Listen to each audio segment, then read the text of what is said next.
She looked me in the eye and said my breathing was keeping her awake. 3 months later, I caught her in another man's arms, and that was just the beginning.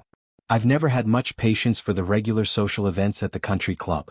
They seem to pop up every few weeks, always under the guise of community, but really just a reason for the wealthy to gather, show off, and stroke each other's egos. Unlike me, my wife, let's call her Karen, actually enjoys these parties. She looks forward to them like they're some kind of grand adventure. But over the last year, her drinking at these events has started to spiral. Sometimes, it gets out of hand, leading to situations that are more than just uncomfortable, they're embarrassing. Karen and I have been married for 24 years. We raised 3 kids together, all of whom are now off at college. We met back when I was working on my MBA. There was an instant connection. We clicked quickly, sharing similar values and ambitions. For a long time, that bond held strong. But about a decade ago, something shifted. The closeness started to fade. I told myself it was just part of growing older together. Still, deep down, I missed the tenderness, the spark. I wanted more from her, more affection, more warmth, but I never found the courage to say it out loud. Instead, I buried those feelings and accepted that romance might be a thing of the past. Work became my focus. I had a well-paying job, and even with the hefty cost of 3 college tuitions, we were doing fine financially. Karen never worked, not because she couldn't, but because she didn't want to. Her time went into volunteering, planning charity events, and staying involved in her social circles. My income kept everything afloat. She had the freedom to spend her days however she pleased, and she definitely made the most of it. Karen, to her credit, still looks amazing for her age, probably thanks to the endless spa appointments and beauty treatments she treats like a religion. I, on the other hand, have the look of a man who's been grinding for 2 decades, a soft midsection and gray creeping in around the temples. I dress well because my job expects it, and because Karen insists on it. She has a bit of a shopping habit which I tolerate even if I don't understand it. Thing is, even with my success, I'm not truly happy.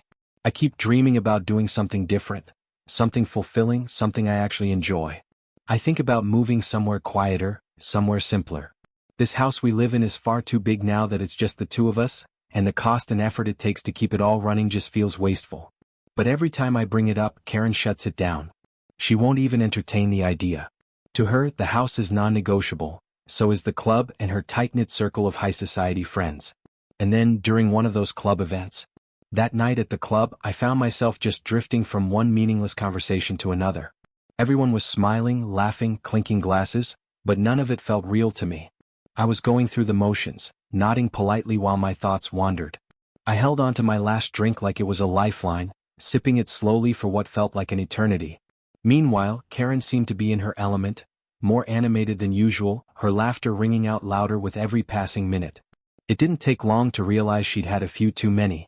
Her words were beginning to slur, and her expressions got more dramatic by the second. Off in the corner, I noticed a familiar group of women, the usual gossip circle. They were deep in conversation, clearly emboldened by the wine and the late hour. Their topic of choice? Something far too personal: intimacy. That alone told me it was time to steer clear. I turned on my heel, planning to quietly slip out and give the rest of the night a wide berth. But just as I was leaving the room, I heard Karen's voice cut through the chatter like a siren. "Honestly," she announced, far louder than she probably realized, "if it weren't for Todd Mitchell, I don't think I'd have had a single decent moment in bed my whole life." The room froze. Every conversation came to an abrupt stop. A few women glanced in my direction, their expressions a mix of shock and sympathy. Karen, still giggling to herself, finally turned and noticed me. Her eyes widened slightly, not from shame, but more like a child caught red-handed and trying to play it off. "Oh, Robert, I didn't see you there," she said, her voice drenched in liquor. "You shouldn't be eavesdropping, darling." She let out a string of giggles, high-pitched, airy, almost girlish. The kind that made you cringe more than laugh. A few people quietly gathered their things and slipped away, while others stood there, unsure of how to respond. Karen was still grinning at me like she'd just pulled off a harmless prank, completely unaware, or unwilling to see, the impact of what she'd just said. I didn't say a word. I placed my glass gently on a nearby table and walked out. No drama, no confrontation. Just quiet. But instead of heading home, I drove straight to the airport. I didn't even pack a bag. Within 30 minutes, I was on a commuter flight to Reno. Some might ask, why Reno? Why not Vegas? But Reno in my mind had a different energy. Less spectacle, less noise. It felt more grounded, more real. Being away from it all gave me clarity. I began to see my relationship with Karen for what it truly was. The partnership we once had, the one rooted in mutual respect, had unraveled into something hollow. I had been carrying the weight of our finances for years, and she never really understood how any of it worked. And truthfully, I didn't mind handling it, so long as she was at least grateful. But lately, even that felt like too much to ask. That night, I treated myself to a quiet sushi dinner at a small place near my hotel. It wasn't anything extravagant, but it was peaceful. I needed that. I needed a moment to breathe. Later, as I settled into bed, I didn't feel angry. I didn't even feel hurt. Just done. Like something had closed inside me, and maybe that wasn't such a bad thing. Later that night, I made a decision that probably wasn't the most financially sound, but at the time, it felt justified. I transferred another $10,000 from my Visa into the casino account. Yeah, I hated the idea of paying that ridiculous withdrawal fee, but given everything that had happened, it felt like a small price to pay for a little peace of mind, or maybe just a distraction. It wasn't until I stepped back into the hotel that I realized I hadn't eaten since that morning. The events of the day had left me with a hollow kind of hunger, both literal and emotional. Not wanting to wander too far, I headed back to the same diner where I'd had breakfast. To my surprise, the same waitress from earlier was working the evening shift. Her name tag read Dora, and she greeted me with a tired but warm smile. "You again?" I said, trying to sound casual. "Long day." She laughed softly. "Double shift. Rent's insane around here. Didn't expect it to be this high when I moved out here." I could see the fatigue in her eyes, but also the resolve. She wasn't complaining, just being honest. I admired that. When she lightly joked about maybe needing someone to walk her home after work, I politely sidestepped the offer. Not because I didn't like her, but because I knew I needed to stay grounded. Too much was already shifting under my feet. "Don't worry," I told her gently. "Whether I walk you home or not, things will turn out okay." An hour later, I was already heading back to my own reality. When I returned to the long-term parking lot at the airport and got into my car, I drove past our house. Karen's car was gone. I took that as a sign.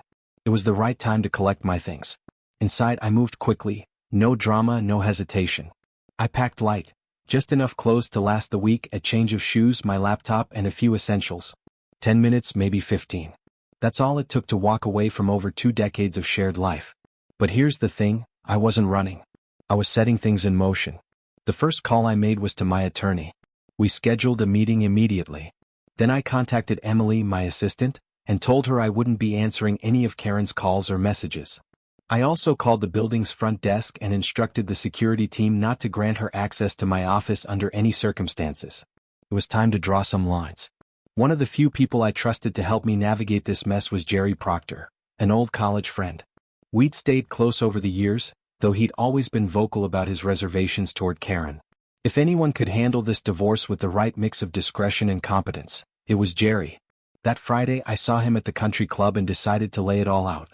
I explained the situation as plainly as I could. No gossip, no sensationalism, just facts. I even confessed something I hadn't told anyone. 3 years ago, Todd Mitchell had come to me in confidence and revealed something personal, something that now felt impossible to keep secret. I made a promise to him back then, I told Jerry. But now, I can't protect that confidence anymore. I paused, giving Jerry a moment to absorb it. If any of this is crossing a line for you, I completely understand. You can walk away, no hard feelings. But if you're still in, I need your help. Just know this isn't about bitterness. It's about truth. He didn't flinch. And for the first time in a long time, I felt like maybe I wasn't handling this alone. I'm just laying it all out. No drama, no embellishments. Just the facts.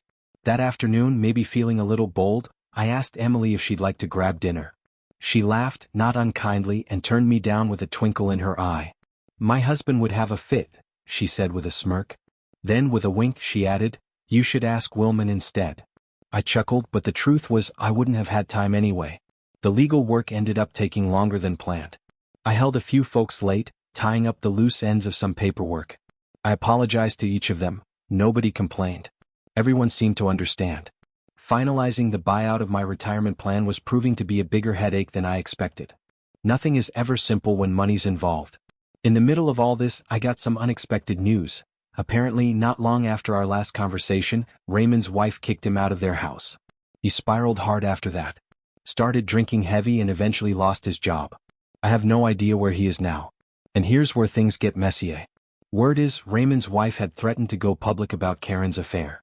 As I understand it, Karen paid her off $10,000 in exchange for her silence. I have Cal to thank for telling me that much.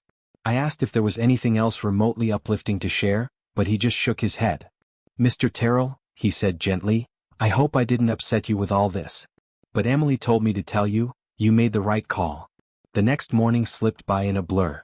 By noon, I'd signed more documents with Jerry, closed all my bank accounts and canceled every credit card tied to my name. I put in the paperwork to have utilities shut off at the house by next week. I even collected checks from my bank, my insurance provider, and my job. I was shocked by how much cash I had on hand once everything was settled. With that, I bought a new phone, fresh start. The one Karen and I used to share was gone, left behind with everything else. I also sold my country club membership. It was symbolic more than anything, but it helped ease the strain I didn't know I'd been carrying. Later I reached out to Todd. I told him plainly, look, I'm not here to judge or lecture you. I just want to say I understand. Whatever you were going through back then, I get it now. I don't hold anything against you. I paused, then added, sure, we could have had this talk over the phone. But after everything that's happened, this felt like something I needed to say face to face. Todd's expression softened. You don't need to apologize, man, he said. If anything, I should be the one saying sorry. You got caught in the crossfire because of me. A moment passed. Then he smiled faintly and said, you know, she only agreed to meet with me again because of that offer you made. I laughed. That wasn't generosity, I said. It was just a way to get a little time alone with her. Todd raised an eyebrow. Oh yeah? And what exactly were you planning to do once you had her all to yourself? I grinned. Honestly, I hadn't gotten that far. Got any ideas? I couldn't help myself. I teased a little as I gathered my bags from the airport carousel, catching a faint flush rise in Dora's cheeks. She looked away for a second, a little embarrassed, but with a smile tugging at the corner of her mouth. That's when it hit me, I might have been pushing too hard. The last thing I wanted was to scare her off, so I decided to pull back a bit, slow things down. Her playful question earlier had felt like an invitation, but even an open door can slam shut if you rush through it. Everything felt surreal. Just hours earlier, I'd gotten the latest update from Cal, and it was worse than I expected. Rob, he'd said, his voice quiet but firm, Sandra's playing this at a level I didn't see coming. She's made sure you can't speak to your own kids, even though they're adults now. She's thrown everything she can at you. The house. Nothing in there is worth much, but sorting out the legal mess is going to drain you. Time, money, everything. He paused before continuing. She went nuclear. She actually filed complaints with the SEC over your 401k. And somehow she dragged the IRS into it too. I remember going cold. Look, he added, I need to be honest. I can't be involved in this anymore. I've kept my distance for a reason, and I'm not crossing that line. By the time I got to the apartment, I was exhausted. More than that, I felt foolish. I should have been more careful, more discreet. My instincts had told me to be cautious, but I ignored them. That's on me.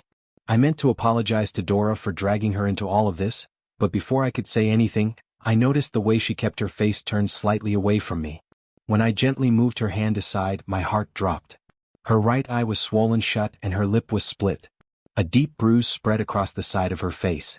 I didn't need to ask who did it, but I did anyway. Was it Tony?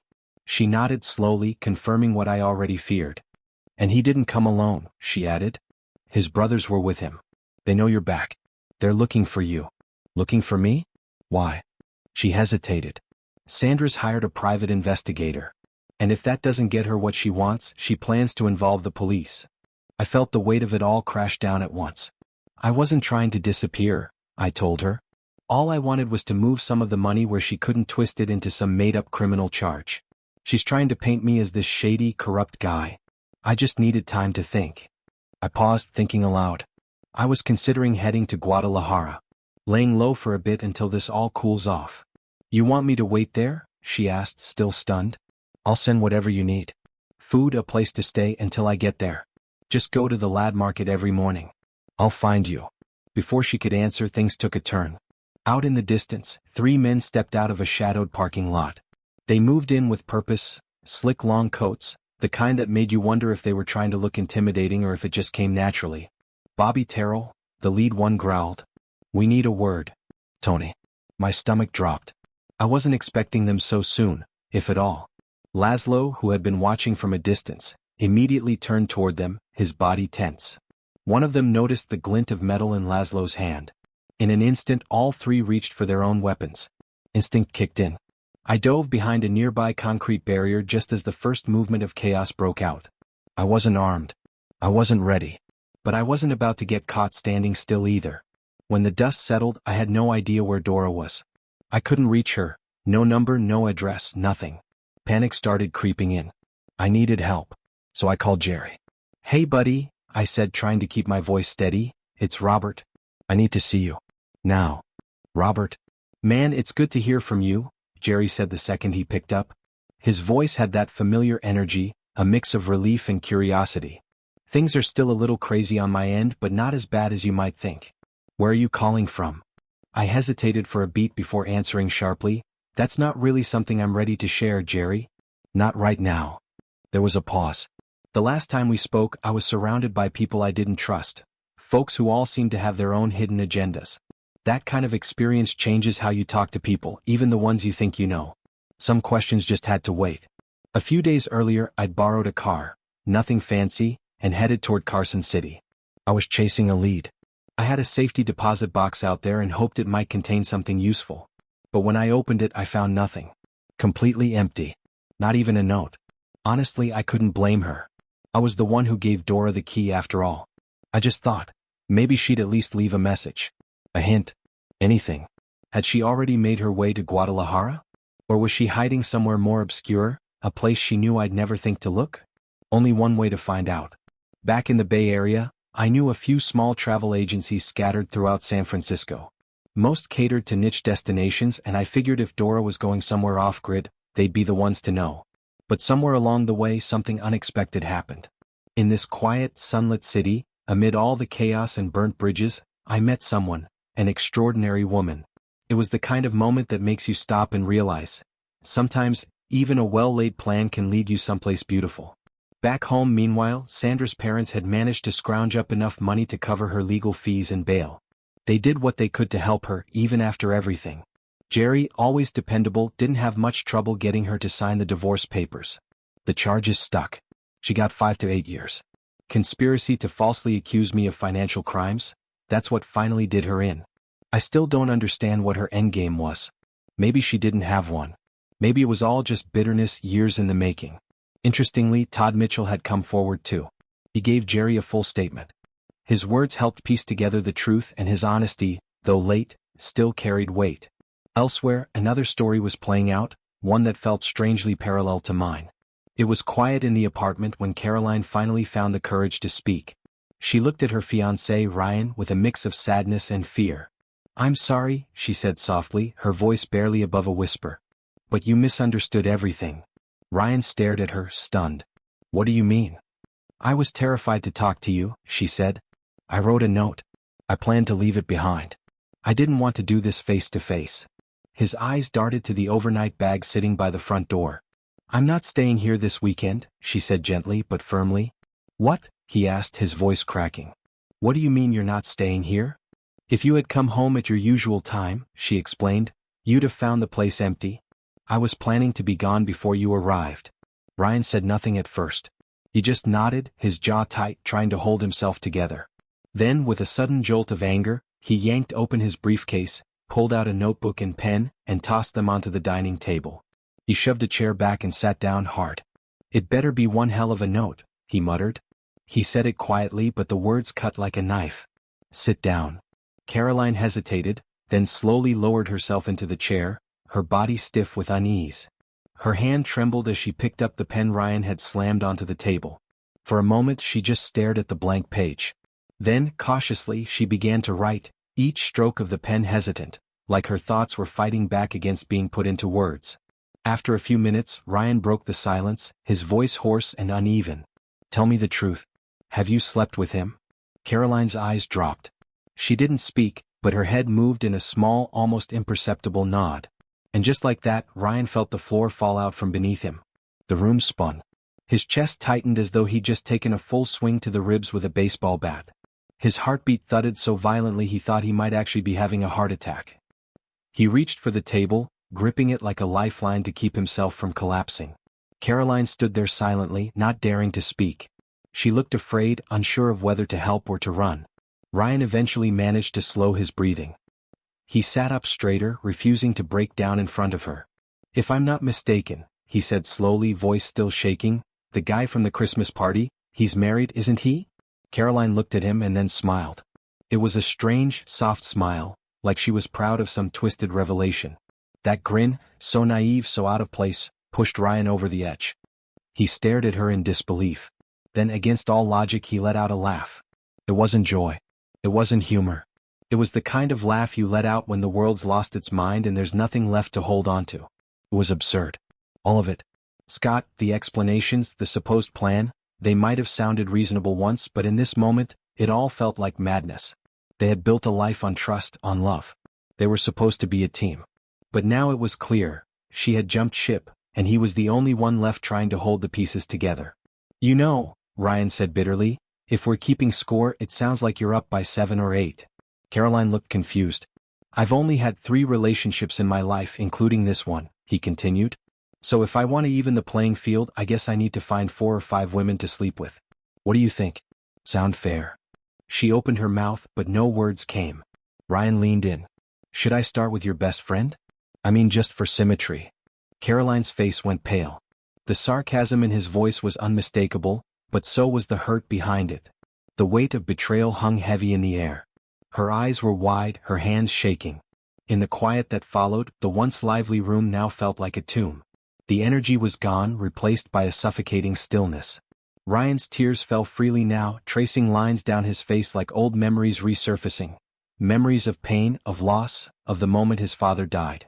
Caroline, desperate, searched her mind for something to say, anything to take it back, to explain, to fix what was already broken beyond repair. But the words didn't come. There was no speech that could undo this. And in that silence, something else settled in. The understanding that some choices cut so deep, no amount of regret can close the wound. It was, in every sense, one of the coldest moments of her life. It was one of the most surreal scenes I've ever witnessed. The room was dead silent, except for Ryan, who let out an awkward, almost unhinged laugh. The officers in the room turned to look at him, their expressions a mix of confusion and concern. One of them raised an eyebrow and said dryly, "Looks like Mrs. Jenkins didn't give her husband permission to spend the weekend with you." Then turning to Caroline, the other officer said, "Ma'am, we're going to need you to come with us to the station. A neighbor reported hearing Mrs. Jenkins threaten to kill you. Apparently, she blames you for breaking up her marriage." Caroline didn't argue. She just nodded, eyes downcast. The officers explained that they had several patrol cars circulating the neighborhood, but for her safety, it would be better if she came with them. It wasn't every day that threats of violence surfaced in this quiet suburb. Later that night, Ryan stood outside his house, dragging several large trash bags to the curb, bags filled to the brim with everything that reminded him of Caroline. He didn't want to look at them anymore. Photos, letters, souvenirs from happier days, all of it gone. Tossed out beside the trash cans at the edge of his driveway. It made for quite a sight. Considering the neighborhood hadn't seen a single crime in over 5 years, the incident sparked more than just gossip. The local newspaper plastered it on the front page the next morning, calling it a domestic scandal turned suburban chaos. And that wasn't all.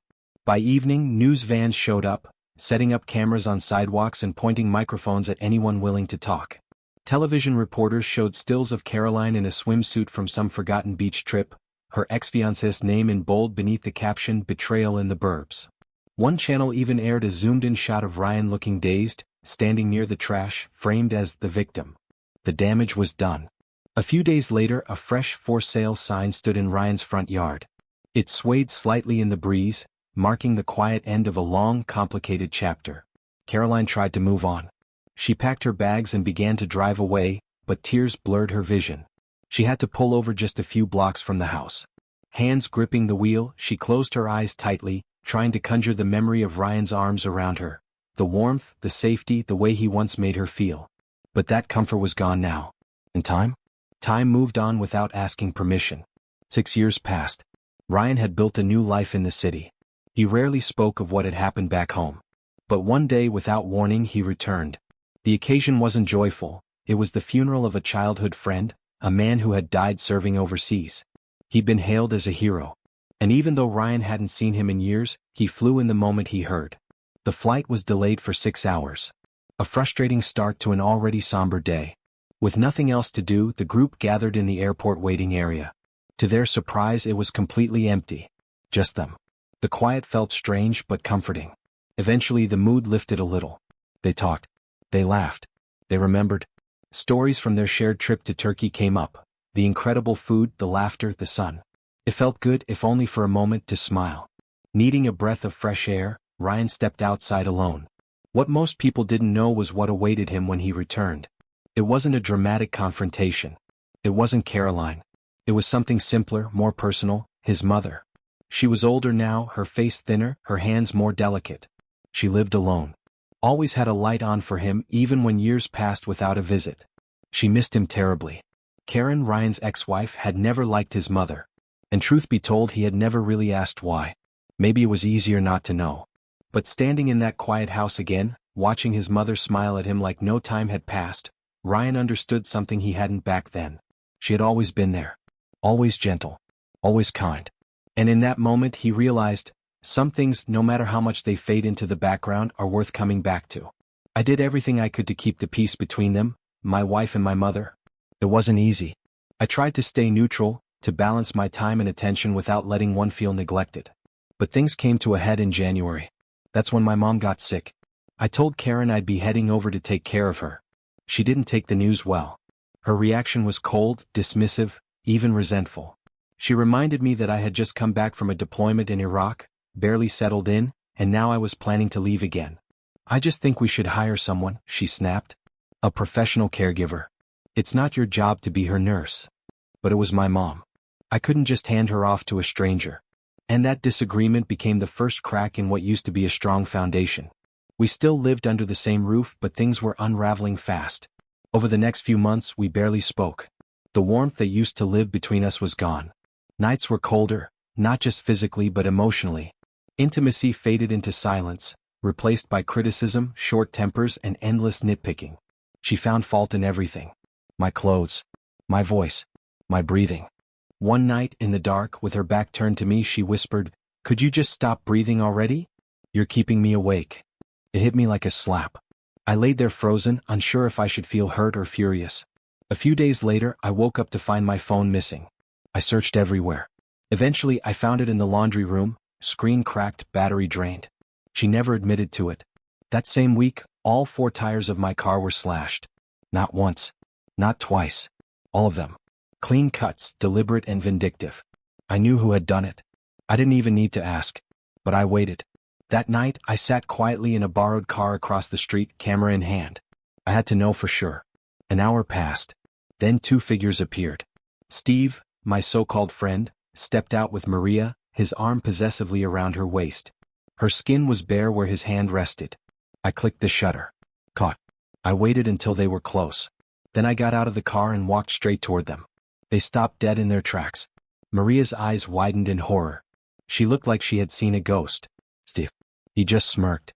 That grin, that smug, cruel expression, wasn't just an admission of betrayal. It was a declaration. He wasn't sorry. He wasn't ashamed. He was proud. His hand lingered on her hip even then. I didn't say a word. I didn't need to. Later, I returned to the office to sort through the fallout. Everything was in motion now. Legal paperwork, logistics, the start of a new chapter. I was told to head to a larger conference room, where others were already waiting. My story wasn't unique, but it was mine. And for the first time in a long time, I felt like I was finally doing something for myself. We sat down across from each other, the long conference table between us feeling more like a chasm. I couldn't even look her in the eye.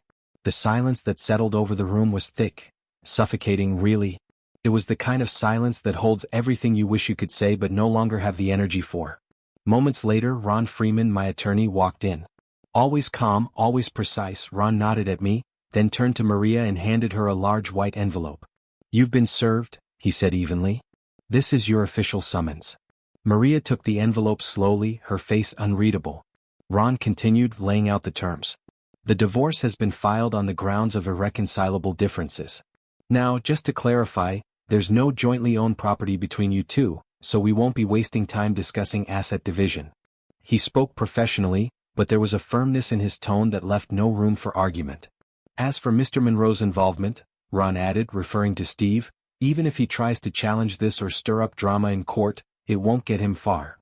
He looked directly at Maria now. There are security cameras in the parking lot. The footage clearly shows his aggressive behavior that night. Legally, he doesn't have a leg to stand on. I stayed quiet. I didn't need to say anything. The truth had already been exposed.